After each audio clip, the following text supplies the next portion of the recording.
Hey y'all, it's Renee. I told you I'll be back with another one. Today we're making chicken and rice.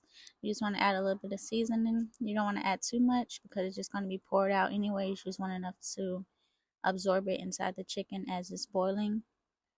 Next up is you're going to add the chicken broth. I should have added a little bit more, but I didn't want it to pour over. But as that's cooking, I'm going to wash dishes in between.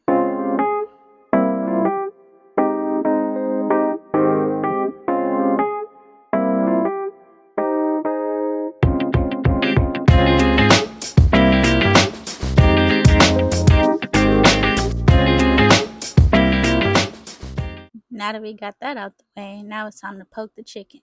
Go ahead and poke that chicken all the way through to make sure it's cooking all the way. I don't want bloody chicken, and I'm sure you don't either. As you can see, the blood is coming from the top. As of now, I'm making the bell peppers and onions. Just go ahead and add what kind of oil that you use, that you prefer. I just use the frozen this time instead of chopping it up. You can see it's coming at the top, which is a good thing. You know, it's cooking all the way through.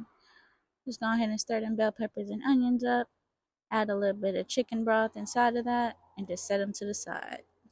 So here I'm just slicing and dicing that chicken on in a pot. You can see it's falling right off that bone. That's what I want. So I know that the chicken is done. So I'm going to take it off the stove, save a little bit of that juice because I'm going to need that for later when it's time to stir. Just go ahead and pour it in the strainer. Make sure that you use hot water after you're pouring it down the drain. You don't want to cause any clogs. Normally I just put it in the pot, but this time I just put it down the drain. As you can see, the chicken is falling right off the bone. It's tender, it's juicy, it's ready. So, and we are getting close to the end. You're going to add the rice inside of the pot, water and chicken broth. Majority of chicken broth is going inside. You're just going to chop that chicken on up as fine as you can, not too small, but I didn't have a mixer to have it finely shredded as you've seen before. I just did what I had to do in order to get this cooking. I'm going to add the rice inside of the pot. The next step, I'm going to add the bell peppers and onions. Just put that on top. And then I'm going to add the cream of chicken and the cream of mushroom. I'm just going to mix it and mix it. Add a little bit of water in there. I'm sure we all do it. Just to get that extra moisture. And add that right on in there. My next step, I'm going to be adding some chicken broth.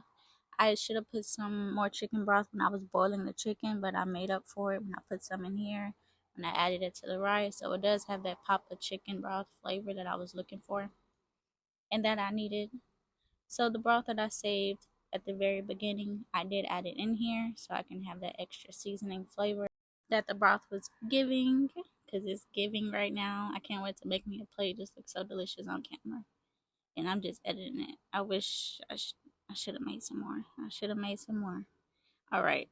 So the next step, I'm just going to add more seasoning. Like I said in the beginning, don't add too much. So this is when you add all your pop of flavor that you want inside of your dish. And you can see all the rice, all the bell peppers and onions, all the mushrooms. It's just creamy.